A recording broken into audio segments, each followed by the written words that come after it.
কিছু সিট আমাকে ছাড়া, তারা আমাদের লক্ষ্য হবে সমঝোতা করতে করতে শেষ পর্যন্ত প্রায় 100 আসন আমাদের ছেড়ে দিতে হতে পারে। সেটা আপনারা বুঝে শুনে যদি মনে করেন আমার যে সিট ওটা আমাদের ছেড়ে দেওয়ার মতো একটা সিট একেবারেই সম্ভব নাই, তাহলে আমি অনুরোধ করবো আপনি ভোটার ট্রান্সফার করে ভোটার তালিকার নাম বদল করে আপনি খুলনা যান। কি বললেন ভদ্রলোক? আরেকবার শোনা যাক। তাহলে আমি অনুরোধ করবো আপনি ভোটার ট্রান্সফার করে ভোটার তালিকার নাম বদল করে আপনি খুলনা যান। আচ্ছা, তার মানে হলো বেশ মেটিকুলাস ডিজাইনেই নির্বাচনমুখী হচ্ছে জামায়াত। জুলাই সনদে স্বাক্ষর করে ফেলেছে, নির্বাচনের তারিখ নিয়ে কোনো সংশয় নেই। দিন কয়েক আগের সেই ঝুট ঝামেলাও কেমন যেন মিইয়ে যাচ্ছে।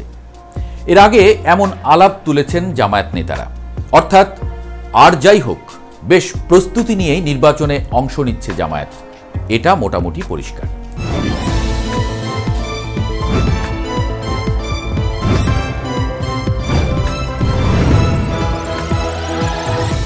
ধরা যাক টাঙ্গাইল 2 আসনে জামায়াতের মোট ভোটার 10,000। অন্যদিকে বিএনপি আওয়ামী লীগের মধ্যে রয়েছে অধিকাংশ ভোট, অর্থাৎ এখানে জামায়াতের জিতে আসার আশা নেই। জামায়াতের পরিকল্পনা হলো এই টাঙ্গাইল 2 আসনের 10,000 ভোটারকে টাঙ্গাইল 3 আসনের ভোটার হওয়ার জন্য বলছে তারা। এতে টাঙ্গাইল 2 আসনের ভোটাররা টাঙ্গাইল 3 আসনের ভোটারদের সঙ্গে মিলে টাঙ্গাইল 3 আসনটা জিতে আসতে পারে সহজেই।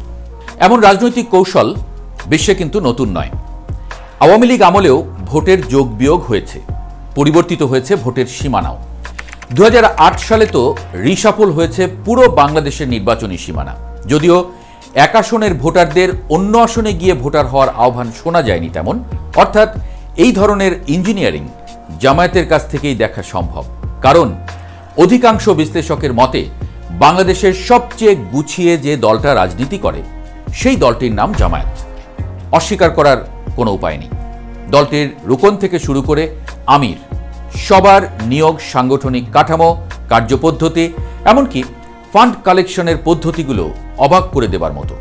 এবং এসব পদ্ধতি যে একদম সফলভাবেই কাজ করছে সেটা সাম্প্রতিক জরিপ, বিশ্ববিদ্যালয়গুলোতে শিবিরের জয়োৎসবই প্রমাণ করে। ইনোভেশন কনসাল্টিংয়ের সর্বশেষ জরিপ বলছে 40% মানুষ মনে করছে সামনে সরকার গঠন করতে যাচ্ছে বিএনপি, যেখানে 23.3% মানুষ বলেছে জামায়াতের কথা। ওদিকে আবার জরিপ বলছে মোট ভোটারের 41.3% বিএনপিকে, 30.3% জামায়াতকে, 18.80% আওয়ামী লীগকে এবং 4.1% ভোটার ভোট দিতে চায় এনসিপিকে।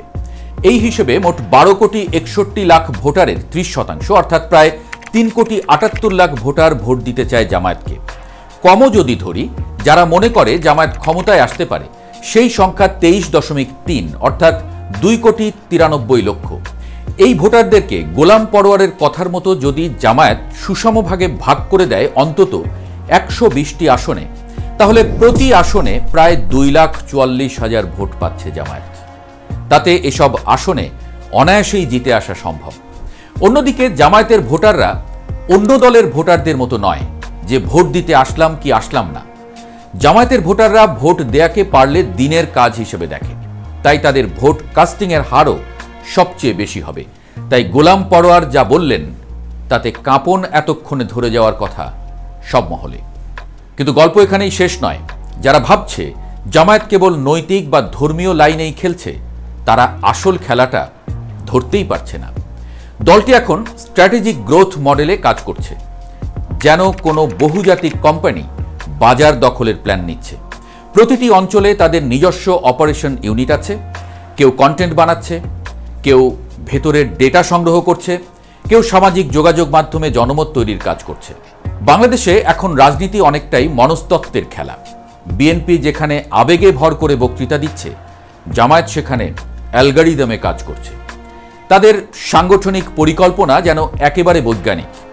কে কখন কোথায় যাবে, কাকে ফোন করবে, কোন মসজিদের ইমাম কাকে প্রভাবিত করতে পারে, সব তথ্য তাদের সিস্টেমে ট্যাগ করা থাকে। এখন প্রশ্ন হচ্ছে, বাকি দলগুলো কেন পিছিয়ে?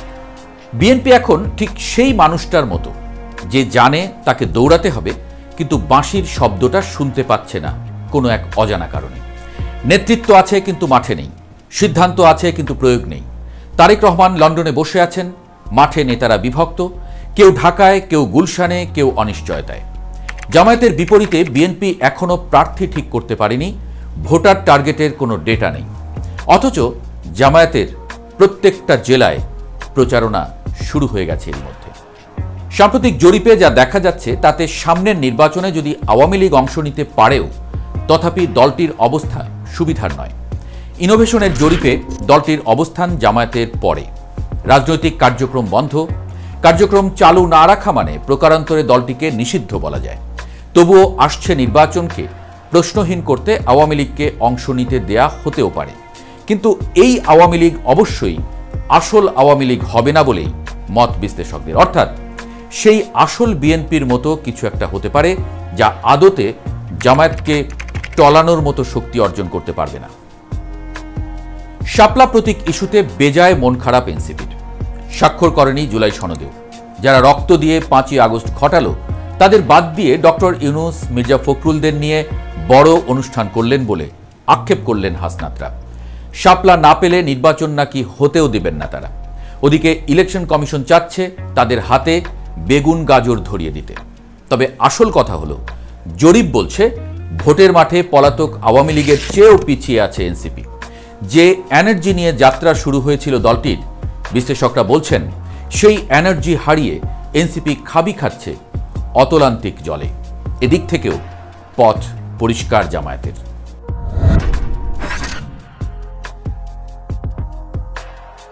জামায়াতের নতুন পরিকল্পনার মূল ভিত্তি স্মার্ট ডেমোগ্রাফি, অর্থাৎ যুব সমাজ, নারী ভোটার এবং ধর্মভিত্তিক সংবেদনশীল অঞ্চল। উদাহরণস্বরূপ উত্তরবঙ্গের অনেক জায়গায় জামায়াত নারীভিত্তিক নেটওয়ার্ক তৈরি করেছে। মহিলা কর্মীরা প্রতিদিন বাড়ি বাড়ি গিয়ে পরিবারের সমস্যার খোঁজ নিচ্ছেন, চিকিৎসা, শিক্ষা, এমনকি চাকরির পরামর্শ দিচ্ছেন। এটাকে বলা হচ্ছে সার্ভিস পলিটিক্স, যেখানে ভোট চাওয়া হয় না বরং আস্থা অর্জন করা হয়। এদিকে তরুণ সমাজেও জামায়াত এখন ডিজিটাল প্রোপাগান্ডা নিয়ে এগিয়েছে। তাদের সাইবার টিমগুলো পেশাদারভাবে কাজ করছে। টিকটক থেকে টেলিগ্রাম পর্যন্ত ছড়িয়ে আছে তাদের কন্টেন্ট। শুধু ধর্ম নয়, তারা ন্যায়, বিকল্প রাজনীতি এবং পরিবর্তনের কথা বলছে। মজার বিষয় হলো, একসময় এগুলো বিএনপির স্লোগান ছিল। অর্থনীতি আর সংগঠন দুটোই সাজানো। জামায়াতের তহবিল সংগ্রহ পদ্ধতি এক ধরনের সাইলেন্ট ইকোনমি। দেশের ভেতরে ছোট ব্যবসায়ী, বিদেশে প্রবাসী সম্প্রদায় সবাই চাঁদা দেয় এক ধরনের বিশ্বাস নিয়ে। তাদের অর্থ আসে হিসাব করে, ব্যয় হয় পরিকল্পনা করে। বিএনপি যেখানে প্রতিটি কর্মসূচির পর অর্থের অভাবে হিমশিম খায়, জামায়াত সেখানে আর্থিকভাবে স্বনির্ভর। বিশ্লেষকরা বলছেন বাংলাদেশের রাজনীতিতে নতুন ভারসাম্য তৈরি হচ্ছে। একদিকে পলাতক আওয়ামী লীগ, অন্যদিকে আত্মবিভক্ত বিএনপি। মাঝখানে জামায়াত গড়ে তুলছে সুসংগঠিত বিকল্প বলয়, একটি রাজনৈতিক ইঞ্জিনিয়ারিং যা ধীরে ধীরে ভোটের গাণিতিক হিসাব বদলে দিচ্ছে।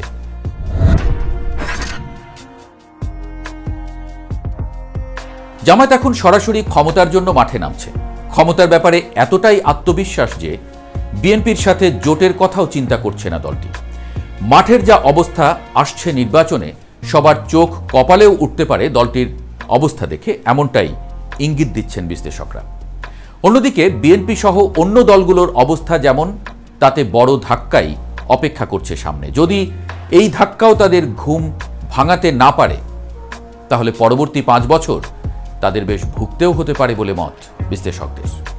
সুতরাং ছবিটা এমন, একদিকে নিখুঁত পরিকল্পনায় এগোচ্ছে জামায়াত, অন্যদিকে পুরনো ক্লান্তি নিয়ে হাঁপাচ্ছে বড় দলগুলো। আবার নবীন দলগুলো যেন হালে পানি পাচ্ছে না।